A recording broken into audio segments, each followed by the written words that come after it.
किसी की फ्रिज में रखे गोश्त को गाय का गोश्त बताकर घर के बुजुर्ग को उसकी बीवी बेटी के सामने घसीटकर घर से निकालना और मार देना।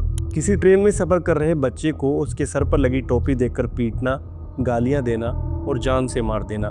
किसी मजदूर को जंगल ले जाना और उसके ऊपर पेट्रोल डालकर आग लगा देना। ट्रेन में सफर कर रहे शख्स से नाम पूछना और गोली मार देना। किसी बुजुर्ग की दाढ़ी खींचना और काट देना।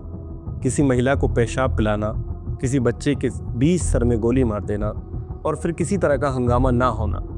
आपको याद है जब दादरी के अखलाक की हत्या हुई, मेवात के पहलू खान को मारा गया या राजस्थान में अफराजुल को जिंदा जलाया गया, पैटर्न सेम था, नफरत आधार थी।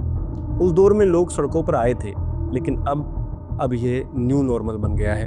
अब किसी तरह का विरोध नहीं होता, जबकि इस तरह की घटनाओं में बढ़ोतरी देखी गई है।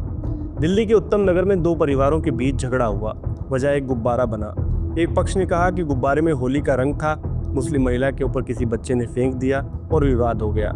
दूसरे पक्ष ने कहा कि गुब्बारे में गंदा पानी था, 20 साल के लड़के ने इफ्तार का सामान लेकर निकल रही मुस्लिम महिला के ऊपर फेंका और विवाद हो गया। पुलिस ने कहा कि दोनों परिवारों के बीच झगड़े पहले भी होते रहे हैं। पुलिस ने कभी अपने बयान में सांप्रदायिक एंगल का जिक्र नहीं किया और ये नहीं कहा कि झगड़ा हिंदू और मुसलमानों के बीच था।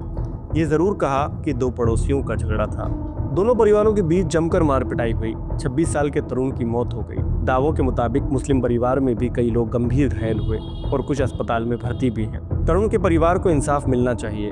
26 साल के नौजवान बेटे के जाने के दुख से बड़ा कोई दुख नहीं होता, लेकिन इस पूरे मामले के बाद क्या होना चाहिए था? पुलिस अपना मोर्चा संभालती, झगड़े में शामिल लोगों को हिरासत में लिया गया भी, हत्या की धाराएं लगाई जाती, हर कानूनी रुख अपनाया जाता।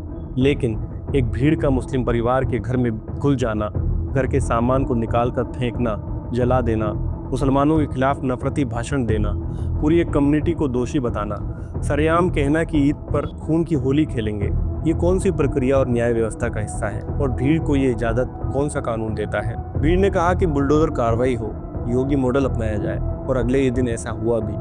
ऊपर गिनाए गए किस मामले में ऐसा हुआ, जबकि उनमें से अधिकतर मामलों में नफरत की बुनियाद पर हत्याएं हों? ये कैसा न्याय है जिसका स्ट्रक्चर दोनों के लिए अलग अलग है? उत्तम नगर के झगड़े को धार्मिक रंग देने वाले लोगों पर कार्रवाई कौन करेगा?